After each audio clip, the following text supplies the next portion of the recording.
Salut tout le monde, c'est Joker et on se retrouve pour une nouvelle vidéo. Alors aujourd'hui, plusieurs sujets vont être abordés et le premier sera celui de ma première reward gagnée. Alors on va l'ouvrir ensemble, rien d'extra à mon avis, mais étant donné que c'est la première du challenge et aussi la première tout court de mon aventure sur Sorare, je tenais à marquer le coup et à ce qu'on la découvre ensemble. Avant de poursuivre, si vous n'êtes pas encore inscrit et que le projet Sorare vous intéresse, je vous propose de nous rejoindre en passant par mon lien de parrainage qui se trouve juste sous cette vidéo. Et en plus d'avoir une carte offerte pour votre inscription, je vous propose un accompagnement personnalisé tout au long du jeu. Alors vous n'allez pas me croire, mais cette reward, elle n'a pas été gagnée au foot, mais bien au baseball. Donc pour ceux qui me suivent un peu, vous savez que pour le moment, j'ai rien investi dans le baseball. J'ai aucune carte à part les communes. Mais voilà, à chaque Game Week, je joue le jeu. J'essaye d'aligner la meilleure équipe possible. Donc je regarde à droite à gauche. D'ailleurs, pour ceux que ça intéresse, je vous montre ça rapidement juste après. Et donc ce week-end, ça a payé puisqu'on a fini 261 sur 28 209 inscrits. Donc si on regarde les récompenses, le podium avait droit à une T1, de la 4e à la 125e place, c'était une T2, et donc nous, on a gagné une T3. Alors rapidement, grosse perf de mon lanceur, qui a quand même joué les 9 manches. Il aura fait 9 strikeouts et il aura concédé seulement 4 frappes. Très belle perf. Bonne perf également de nos 4 batteurs. Donc voilà, bravo à vous les gars. Et du coup, on va aller ouvrir la petite récompense. Allez, c'est parti.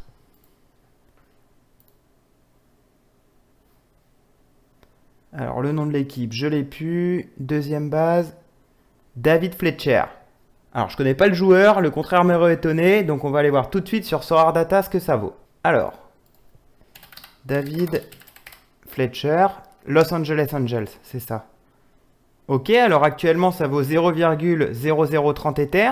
Il a un L5 de 4,6 et un L15 de 6,8. 73% de matchs joués sur les 15 derniers matchs.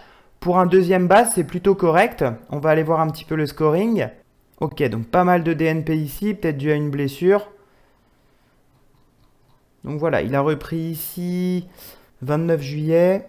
Bon, il a un scoring moyen à 5,3. En vrai, c'est correct pour une T3. Bon, après, ça vaut pas grand-chose, mais en vrai, c'est trop cool. Chaque carte est bonne à prendre. Chaque gain reste du gain, aussi minime qu'il soit. Donc, on est content. Alors, pour ceux que ça intéresse, un petit mot pour vous expliquer comment je fais ma line-up au baseball. Et pour les autres, vous pouvez vous rendre directement au prochain chapitre de la vidéo dans lequel on va parler football. Donc, pour ceux qui restent, on va ouvrir ce site internet. Je ne sais pas si vous connaissez RotoWire, qui est un site focus sur tous les sports américains. Donc, vous allez retrouver la NFL, la MLB, la NBA, la MLS, etc. Nous, ce qui nous intéresse, c'est la MLB et surtout la partie Lineup Prediction. Donc moi, c'est le lien de cette page que je vais vous mettre en description de la vidéo YouTube.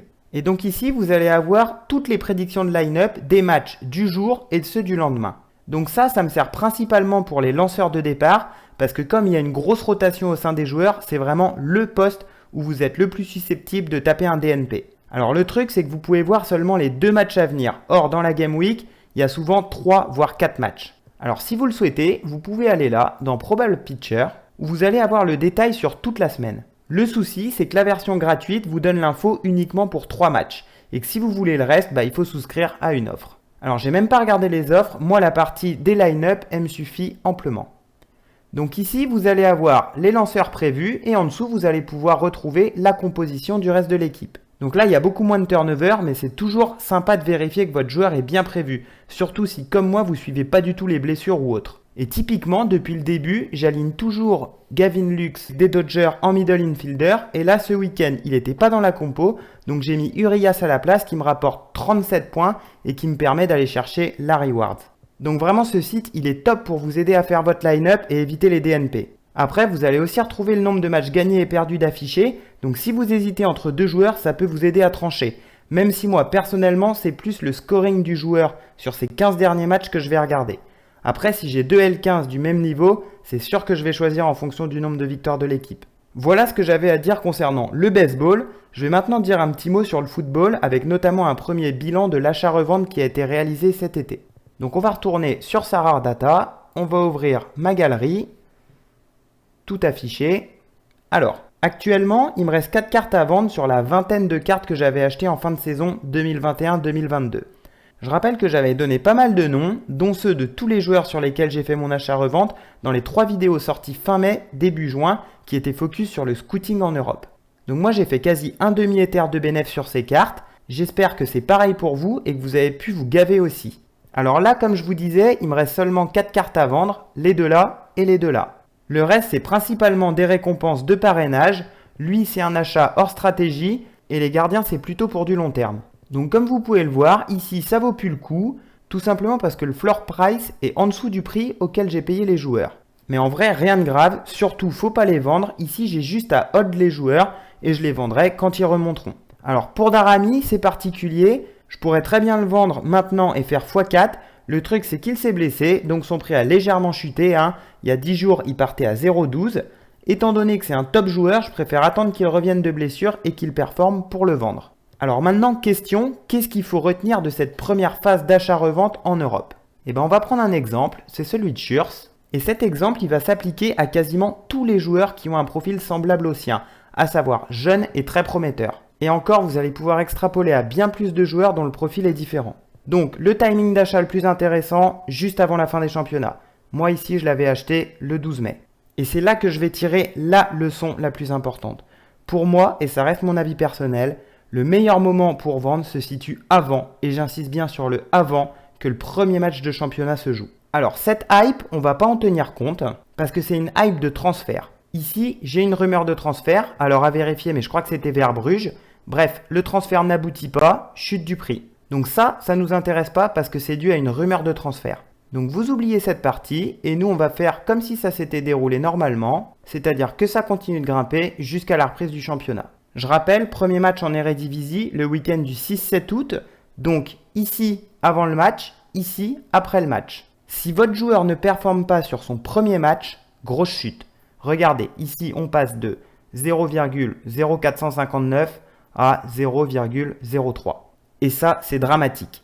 Et c'est ce qui s'est passé pour un paquet de joueurs. C'est-à-dire que les prix ont monté, ça n'a pas marché plus que ça sur la première journée. Le mec a fait moins de 80 points, tout le monde le met en vente et là, grosse chute du prix. D'où l'importance de ne pas attendre ce fameux premier match et de vendre juste avant.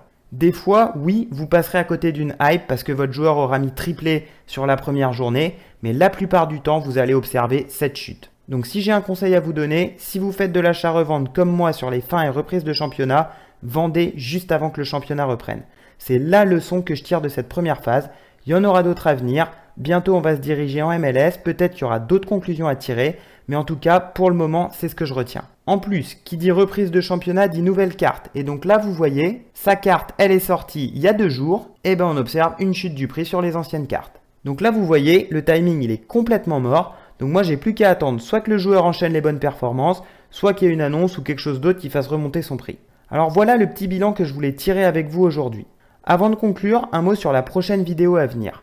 Vous avez été nombreux à me contacter suite à l'épisode 1 du challenge dans lequel je vous avais présenté rapidement ce fichier de suivi que j'allais utiliser tout au long de cette aventure pour suivre un peu l'évolution de la bankroll. Malgré les explications écrites de son auteur, vous êtes plusieurs à avoir rencontré des problèmes de synchronisation avec votre compte. Donc d'ici peu de temps, je vais vous sortir une petite vidéo type tuto récapitulant les manips à faire pour initialiser votre compte avec un aperçu sur les différents onglets et possibilités que le fichier vous propose. En tout cas, j'espère que cette vidéo vous aura plu. Je vous remets le lien du premier épisode au cas où vous seriez passé à côté. Et n'hésitez pas à vous abonner en cliquant sur le bouton qui s'affiche tout de suite pour vivre avec nous la suite de cette aventure. C'est tout pour moi, on se retrouve au prochain épisode. Ciao l'équipe!